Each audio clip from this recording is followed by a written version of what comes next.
Hello, Audio Skills viewers. This is Ben Runyan back for another video and another week with Audio Skills in our weekly video series with me, Ben Runyan. And today we're going to go over something very important, and that is gain structure and gain staging. And we're going to talk about some myths about it, some truths about it, and relying on your ears and throwing away the textbooks and all of the rules, and learning to trust your ears and take some creative and audio risks. So let's go ahead and step in and do that right away.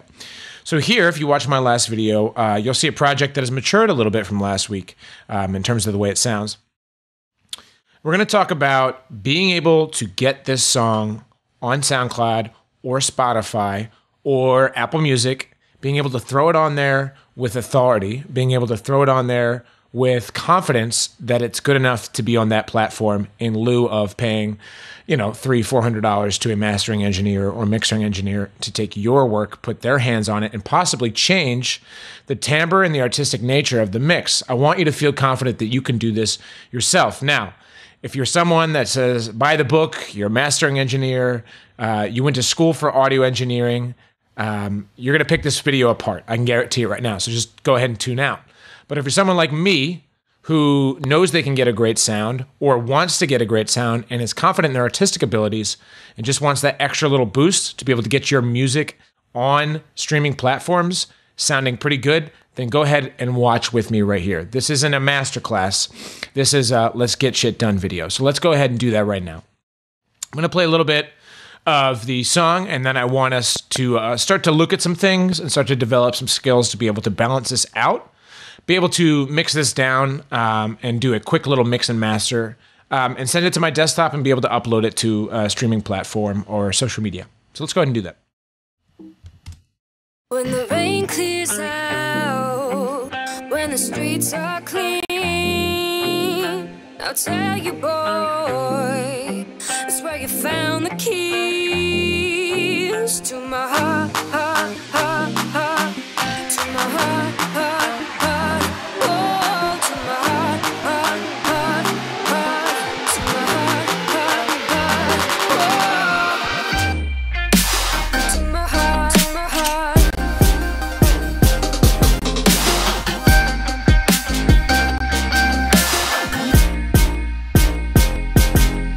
You play these games, I know you can be me.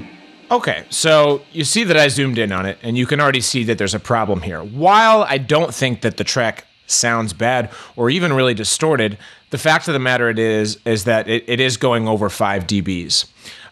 It's going 5 decibels over 0, and were I to put a limiter or master and compressor on this master channel, I'm running the very, very big risk of overcompression, which is the #1 most common thing when you have amateurs uploading music to streaming platforms. They automatically assume that the louder the better, and while we do like things loud, and that's where the culture of audio has gone, we do have to make sure that there are dynamics and that we're being a little bit more careful. So let's say, for instance, I did just go ahead and slap a limiter on the master channel. Let's see what happens here. I'm going to kind of skip forward to the drop.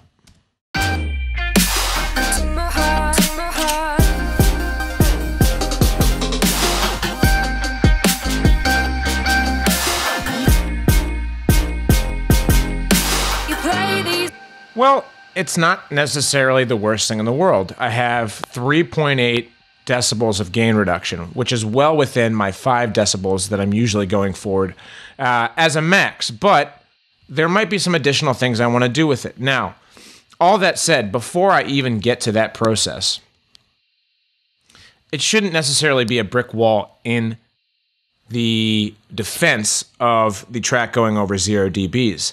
I should have it at -3 or -4 dBs before I slap something like a compressor and limiter on there and be able to work up and not choke down.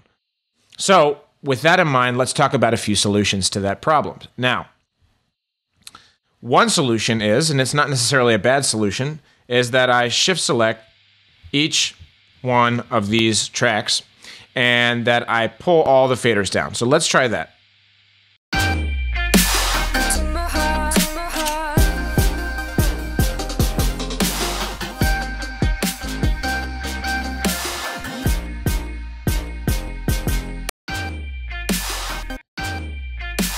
Now, in this particular case, that wasn't a bad solution. And the reason why it wasn't a bad solution is because I didn't have any of these faders automated. And because I didn't have any of these faders automated, none of them snapped back after I moved them. Now, often, if you're like me, when you start, let's say, mixing while you're working and not leaving this as a process at the end, you'll end up mixing yourself into a corner by doing something like taking the faders, automating them, and then when you go to pull something down to start mixing and mastering, the fader jerks back to where it was. So you have a problem here. Luckily, Logic has a solution for that. So let's assume that I did automate one of these faders, and the second, the second that I go to change all the rest of the faders, one of them jerks back. There's a great tool, and every Logic session starts with one of them already. So this stereo out fader truly is our actual master fader in terms of where we can put plugins on to do a quick mix and master or to do the final mixing and mastering process. However, the fader titled Master, confusingly, is what's called a VCA fader. A VCA fader is used simply to take other faders, assign it to that, and attenuate volume. Meaning, let's say I had 5 faders, 3 of them were static, as in no automation, and 2 of them were not static, as in they did have automation. Assigning all 5 to this VCA fader that we're going to do will relatively take the volume up or down of every fader. In other words, it makes it so that you having automated something is now not a problem. And if you're getting carried away and mixing while you're working, you still have time at the end to attenuate this problem. So I could select just a few tracks and do a VCA fader, or in the case of what I'm doing now, I'm going to go ahead and do all of them. So I'm going to right click and select all of them, assuming they're all in a row, or I could command click and select the ones I want. And I'm going to right click on it, and I'm going to hit create new VCA, and I'm just going to call this all tracks. Sure, right? So now let's take a look at what I can do with this.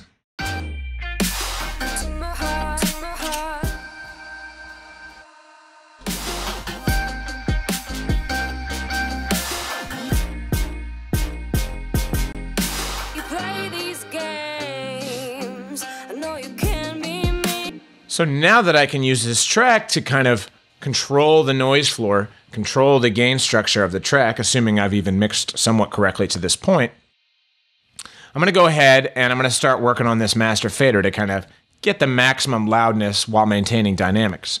So first thing I'm going to do is I'm going to throw a single band EQ, and I'm going to roll off everything below around 25 hertz. Why do I do this? One of the most common mistakes I see with my students is they mix everything on headphones. It sounds super great.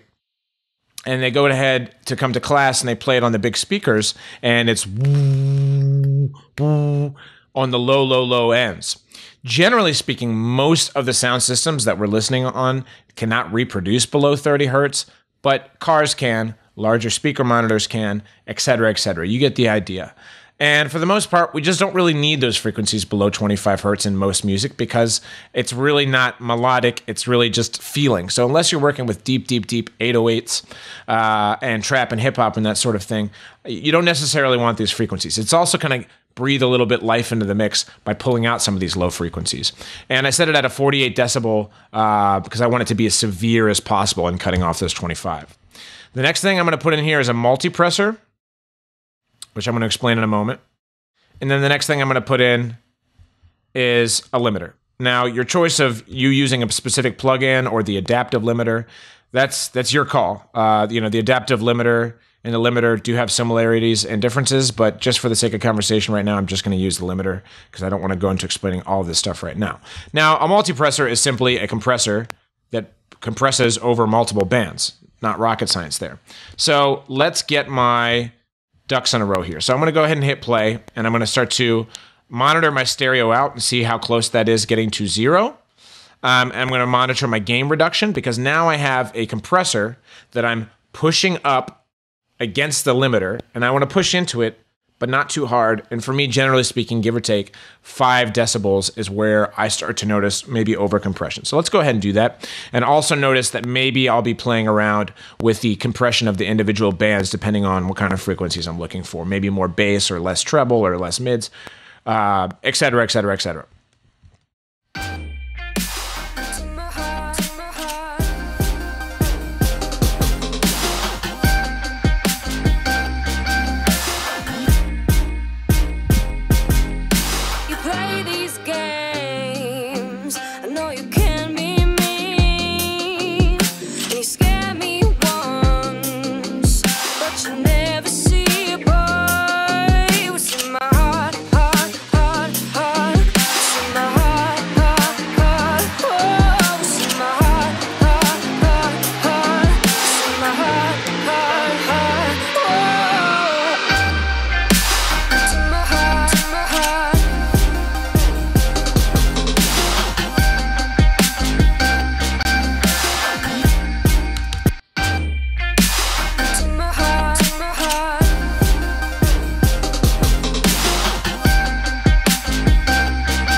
I think it sounds pretty good. I don't think it sounds overcompressed, and I think it's maintaining a certain level of loudness that I'm enjoying. Now, real quick, just to kind of check and see where we're at in terms of a dynamic range, I'm going to go ahead and bounce down a wave version of this to the desktop real quick.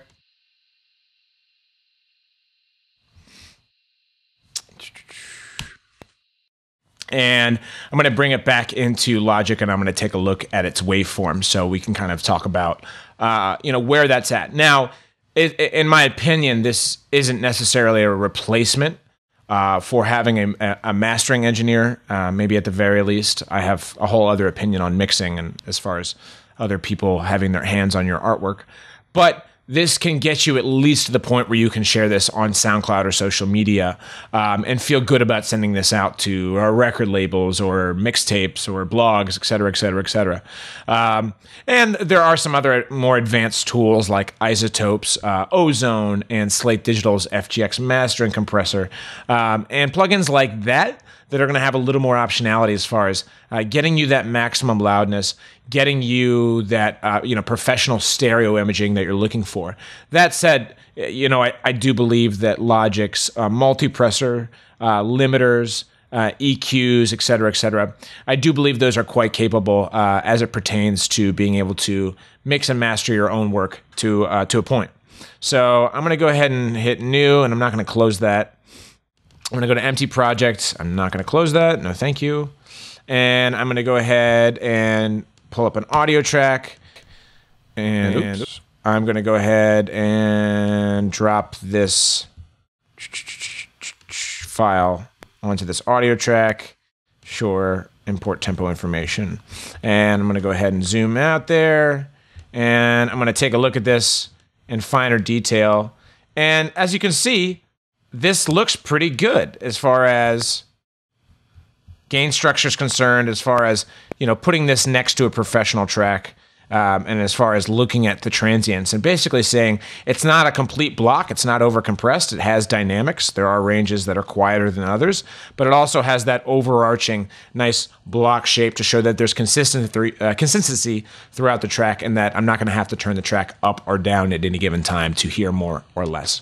So, in a nutshell, that is doing a quick little mix and master of your own work to be able to share on streaming platforms, social media, blogs, things of that nature, and being able to use things like VCA faders to pull yourself out of trouble and get that noise floor back down before you go to put things on the master channel. This has been another video for AudioSkills.com. I'm Ben Runyan. Check me out at benrunyan.com. And stay tuned for another week of AudioSkills videos. Take care.